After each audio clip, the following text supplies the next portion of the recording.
You are listening to Insurance Untangled podcast, where we explore the various challenges faced by dental practices due to their reliance on insurance. In this podcast, we dive deep into the issues surrounding dental insurance dependence and offer practical solutions and strategies for reducing your reliance on insurance. Join us as we interview industry experts, share success stories, and provide valuable insights to help you take control of your practice's financial future. Welcome to another exciting episode of the Insurance Untangled podcast. I am Ben Tuyene, one of the co-hosts of this podcast. And as you know, we've sort of developed this podcast to help practices that are so tangled up with insurance. We talk about topics that help you take more control, create a bigger, better, and brighter future for you, your patients, and of course, your team members. Today, we're going to have a fun conversation with my co-host and dear friend, Naren. Naren, how's it going today, my friend? Pretty good.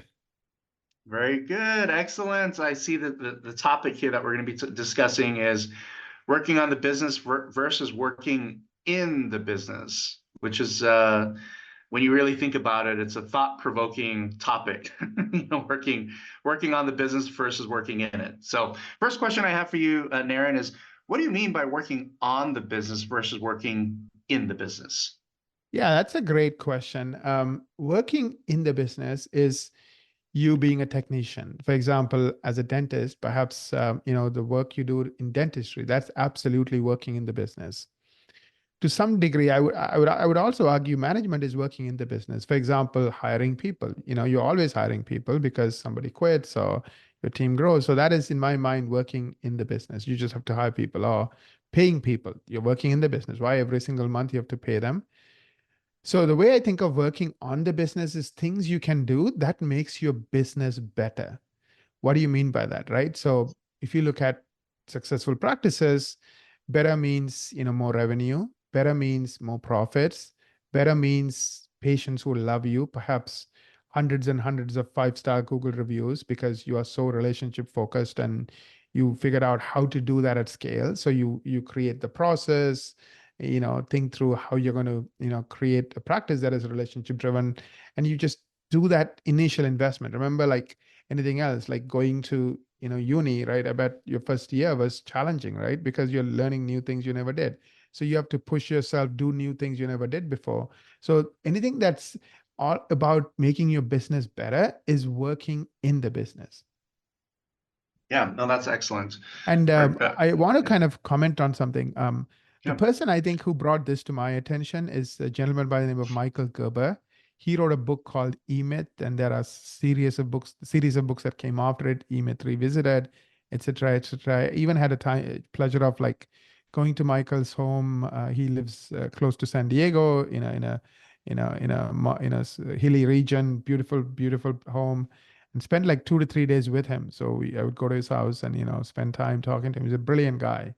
And of course, he didn't have a lot of education, but he really, learned as an entrepreneur, as a business person, a lot of things. And the title is E-Myth, the entrepreneurial myth. And usually the story he shares is a lot of people start out as a technician, right? Dentist, how to do something. You're a technician, you're good at it. But then you're like, I don't want to work for the man. I want to, have my own, business, control my own, life, decide when I'm going to do, what I'm going to do, also create wealth. So you decide to go on this journey of building an entrepreneur. But there are a lot of skills that entrepreneurs have or develop over time that technicians don't, that workers don't.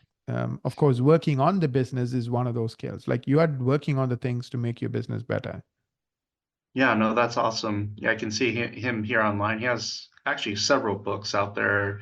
The E-Myth Revisited and E-Myth in general seems to be the most popular theme for him. So would you say that his book is, working on the business focus rather than in the business? Yeah, I think he really makes you aware of this different type of work, because a lot of times we just do things. We get wake up in the morning, go to the office and do things. At least for me, what he did is he got me conscious of realizing there are 2 types of activities I can do. And the better ones are working on the business. So if you want your business to be bigger, more successful, worth more, 2 years from now, you should spend more and more of your time working on the business. If you want to just keep going and, the same way you were last year and perhaps even get weaker, then keep spending all your time working in the business. So I find, successful people spend more time working on the business.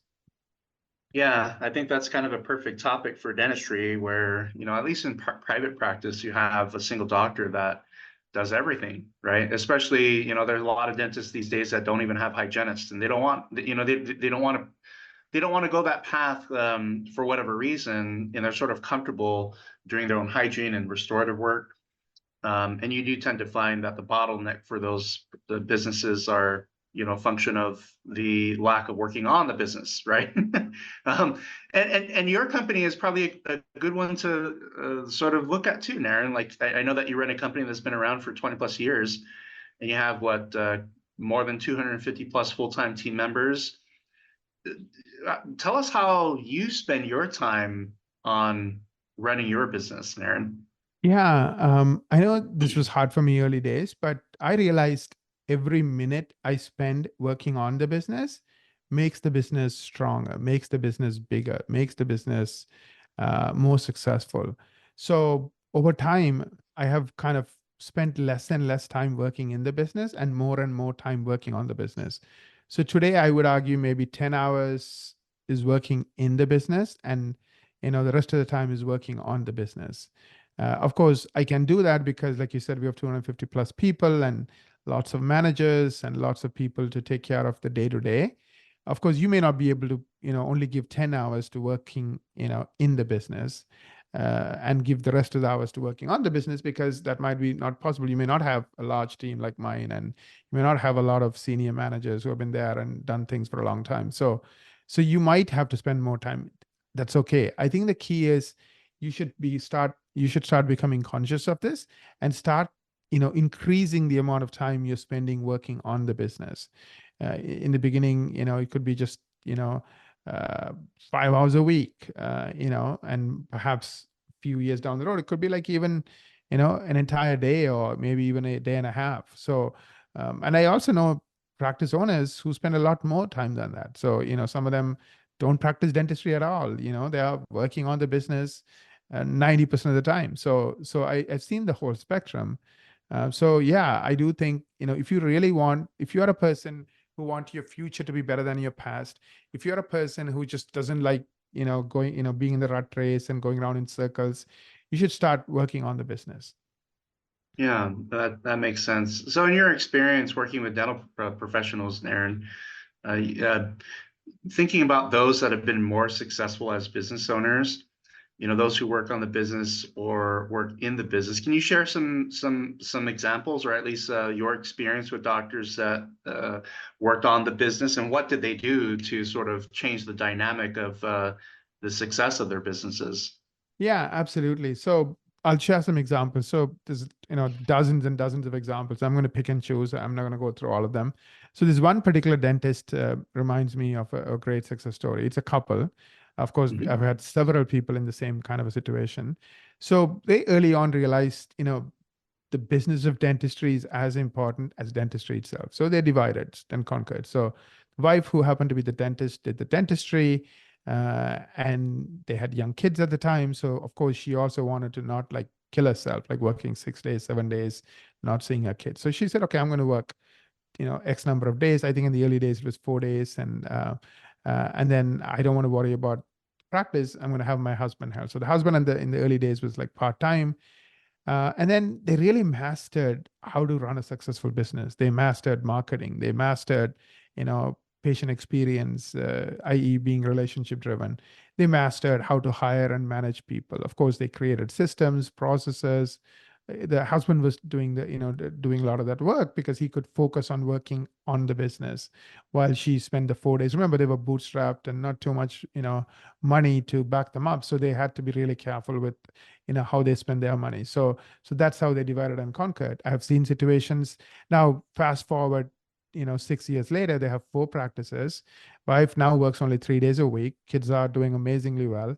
Awesome kids. Of course, the parents are there for them. And of course, they grew up knowing their parents, as opposed to like not seeing their parents because the parents are so busy.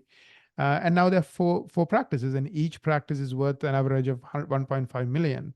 So they're worth $6 million, right? And of course, their income from each practice is, hundreds of thousands of dollars. And they're only working, 3 days for the wife, and I guess 4 days for the husband. So it's not a lot. I've seen other situations where like it's no husband and wife, just a single dentist. A gentleman that I'm thinking of, he proactively said, he literally drew a line on the sand and said, I'm going to work on the business.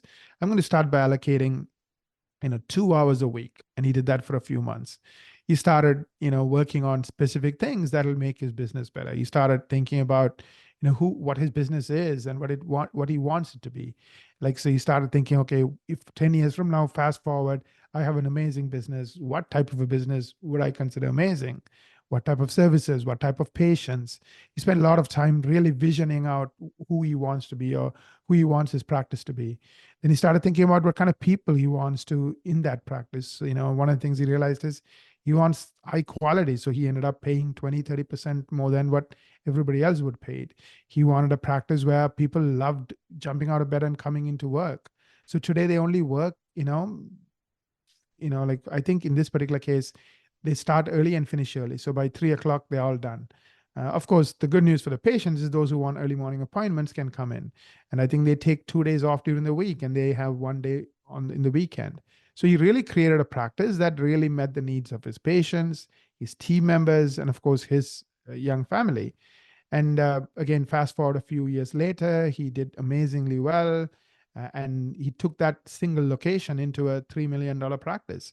So, and a classic example of somebody just by starting to put 2 hours a week, working on the business, and then of course increasing that time, bringing in additional capability, like additional people to help him, support him for various parts of the business. Today, he's working, I think 2 days a week of dentistry. He still loves dentistry, and the other 2 days he works on the business, and then he takes a lot of time off. He takes like around 8 weeks off. He travels a lot. Again, when he's gone, the business runs like a clockwork. He built this whole machine and a system that continues to thrive even when he's not there. So anything is possible, right? Like, you just have to make a decision. I'm going to work on the business. I'm going to, spend more and more time. Of course, he also spent time learning and educating himself. So what he knows now is so different from what he knew before. He spent time, building mentors around him and who he could lean on. And, he networked with people. He found good people to work with. He partnered with people. Like he partnered with us for marketing. So he's like, I don't have to worry about this. Somebody else who I really trust takes care of it for me. That's excellent. No, that's awesome. I kind of am learning more and more about your point on working on the business side of things. And I guess when you look at it from your professional standpoint with marketing, Naren, you work with hundreds and hundreds of practices on marketing. When you talk about this whole idea of working on the business, what are some of your clients doing as it pertains to marketing? And I'm assuming this is a category that we're working on the business, right? Marketing is on the business. Yeah. So before I jump into marketing, I'll give you some examples of non-marketing. That way it's easier for you to get your hands around it. So for example, remember working on the business is anything you do that makes the business stronger, better, more successful. That's what working on the business. So one example of working on the business could be you are, sitting down and visualizing, where you want to be, 10 years out, right? You are sitting down and visualizing what kind of people you want.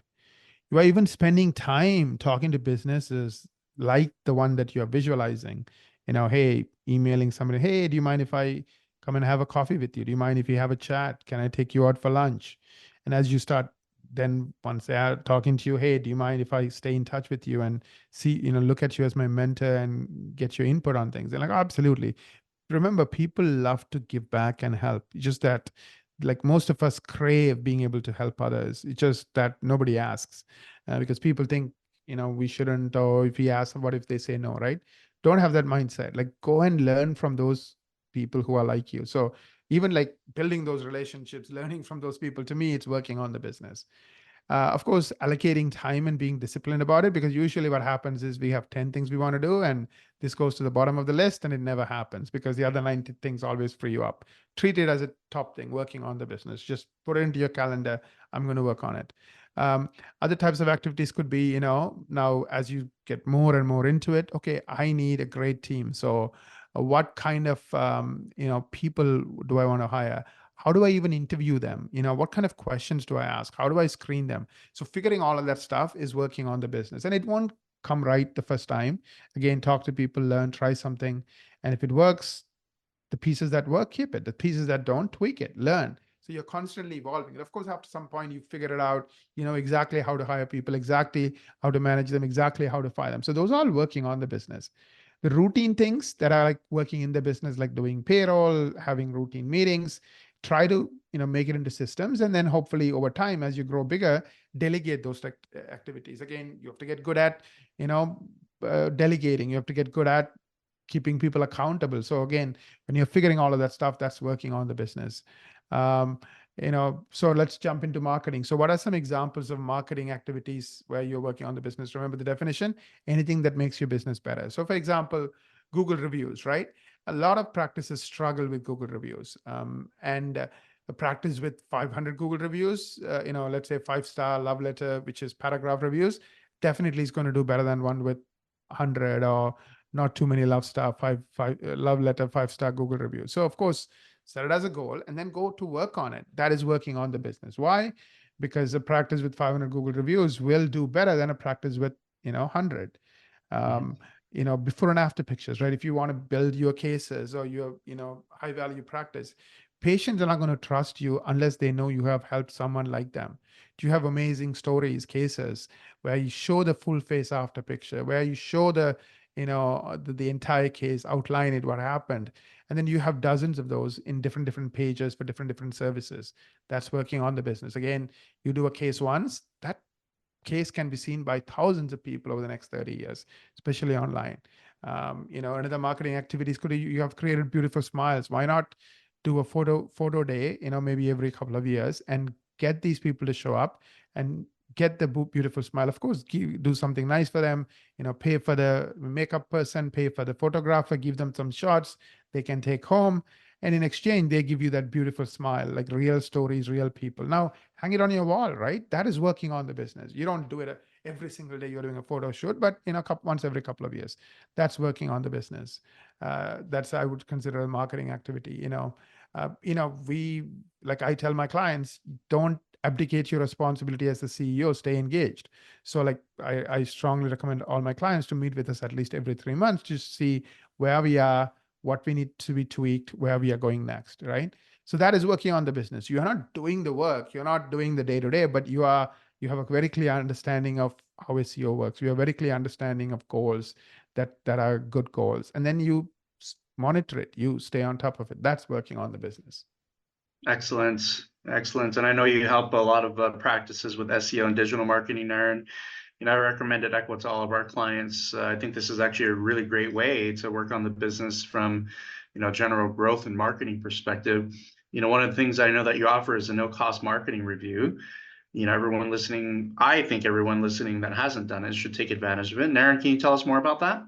Yeah, absolutely. So we spend several hours reviewing your entire digital marketing presence. We look at your competition, we look at your community, we look at what's working, what's not. 2 things we do. We give you a report card during this meeting. In that report card, we'll clearly say, this is what you're doing really well, this is what you're not doing as well.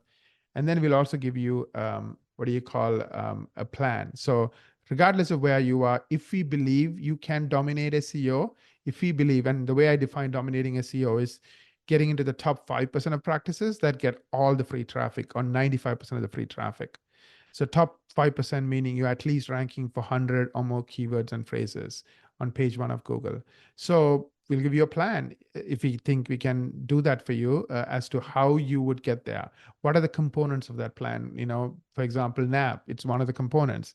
Lighthouse Score, one of the components. So where are you today versus where can you be at the end of 12 months? So you are in that top 5%, enjoying an unfair advantage from a marketing perspective. So that's what that meeting is. The link is insuranceuntangled.com/MSM. insuranceuntangled.com/MSM. That's excellent, Naren. Thank you for sharing that. And thank you again to our listeners for joining us today on another amazing episode of the Insurance Untangled podcast. I know that this is an important topic. I mean, for me, it has so much meaning in terms of working on the business to make it better and better and better. So thank you for that, Naren. If you enjoyed today's episode, don't forget to share this with your friends on social media. We also appreciate your reviews, as those reviews will help other doctors find us and the content that we provide. So feel free to review us on any of your favorite podcast platforms. And by the way, don't forget to visit insuranceuNtangled.com for future webinars and episodes as well. Until we meet again, appreciate all of you for attending and listening today, and hope you have a wonderful week.